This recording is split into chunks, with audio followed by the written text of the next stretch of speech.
This time on the driver's corner, we're looking at the Silverado.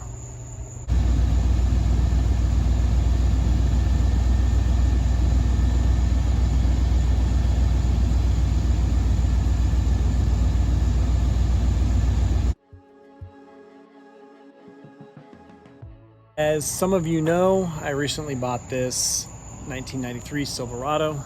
It's a V8 with the 5-speed transmission. I thought I got a pretty good deal until I actually got the thing home and started working on it and found out that I've got a smoking problem. So it's smoking out of the exhaust. Initially, the oil looked like it was overfilled, so I thought it was that. But I did an oil change yesterday and it's still smoking. So we're gonna fire it up and see what she does.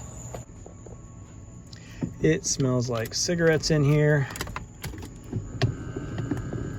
Let's go ahead and fire her up.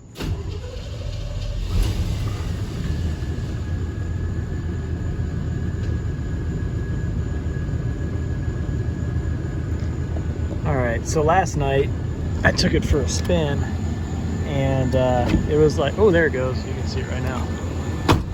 Yeah, it was like James Bond.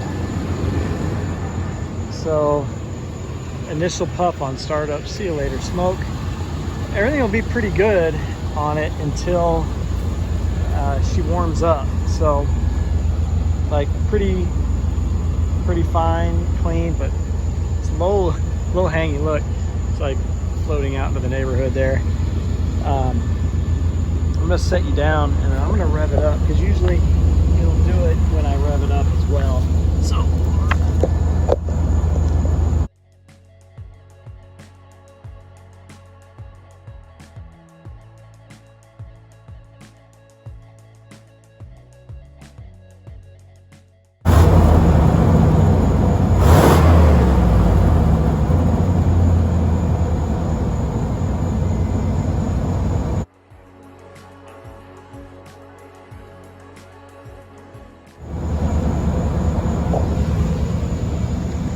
you get the picture.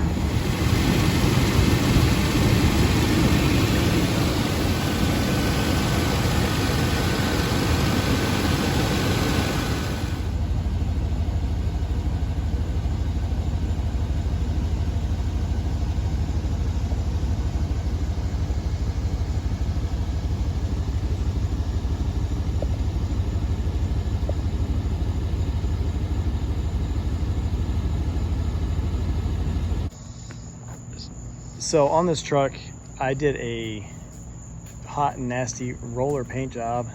The hood was missing an entire chunk of paint right here.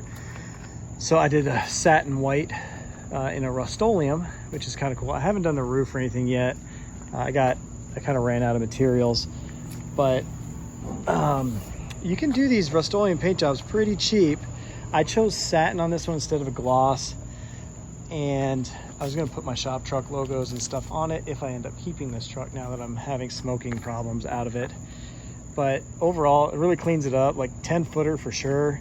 But if I did take the time to wet sand it and then put a little buff on there, it'd probably be a pretty decent paint job. So just to kind of fill you in on where I'm at and next steps that I'm going to take. If you guys have any other ideas though, please let me know. I'm open to anything before I either decide to engine swap this thing or pitch it to the curb. So I don't have a ton invested so far in the truck. I think I'm at like $4,500, $4,000 somewhere is where I'm at. You know, I put the wheels and tires on it and the new headlights, and I did a power steering pump and a couple other things. But basically what I've got going on is I did change the oil. When I brought it home, it was overfilled.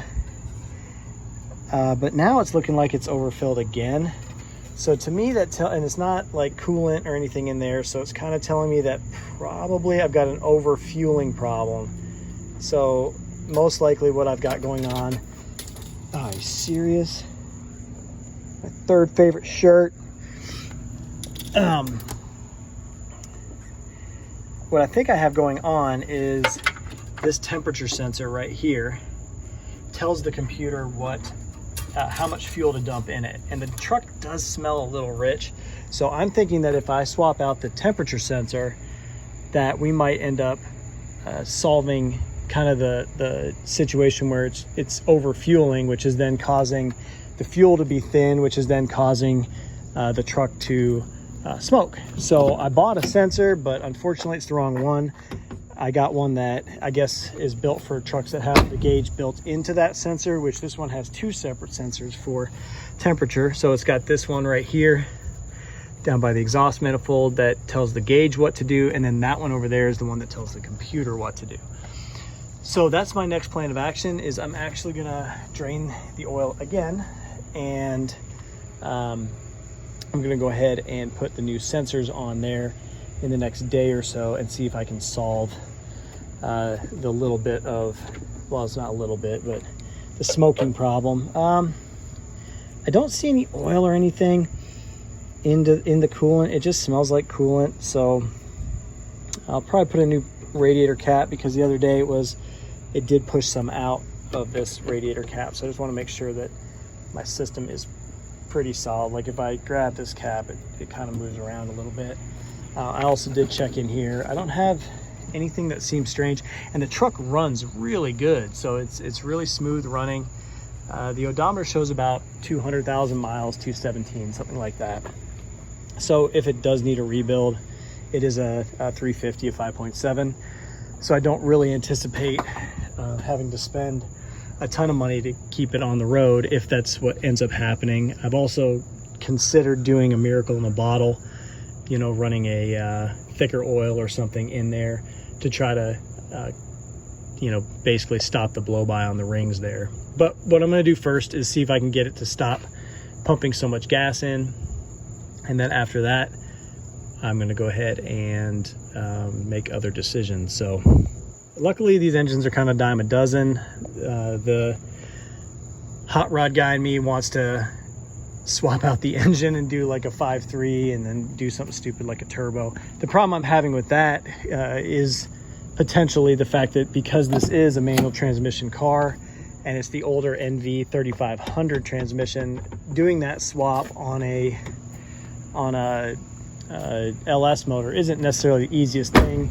The 4.8s had the NV 3500 as well, but clutch combos and other stuff kind of make it a little bit difficult. So if I was to do an LS swap, I might lose my manual transmission, which I'd like to keep. So but overall, so far this is the truck.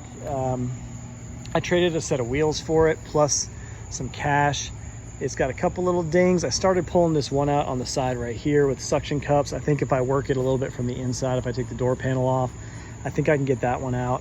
And then it's got this other one on the back corner. That's a bit of a pill, but I think I can also access that one from the back. So probably not the hardest truck to get looking sharp again. I mean, overall, it's not the worst anyway. I've ordered new taillights for it. I put those new headlights in, and the wheels and tires, even though they're kind of cool, I am going to go with a same style wheel. I may just strip these down and go chrome or painted centers or something. But man, I really hope I can save this one, just because I really don't have time to put into the engine right now with everything I've got going on with the Corvette and the Ford, as well as obviously the 911 in the garage. So I didn't really buy this with the intention of having to do like an engine pull. So I'm gonna have to make decisions depending on how some of these other fixes go on whether or not this truck actually stays around or not. So anyway, if you guys have any other suggestions other than temperature sensor and thicker oil, and I've run seafoam through it, so I'm trying to get that cleared out to, you know, clean out the injectors just in case something's leaking there. But this is a TBI truck, so if you have any ideas, let me know. I would be interested. I'm willing to try anything before I give up. So short of an engine rebuild, let me know what you think I might need to do to this truck to stop the smoking. I appreciate you guys tuning in, and I will catch you guys really soon when I come up with the second video after I've done those fixes to see if I actually did anything. Have a good one.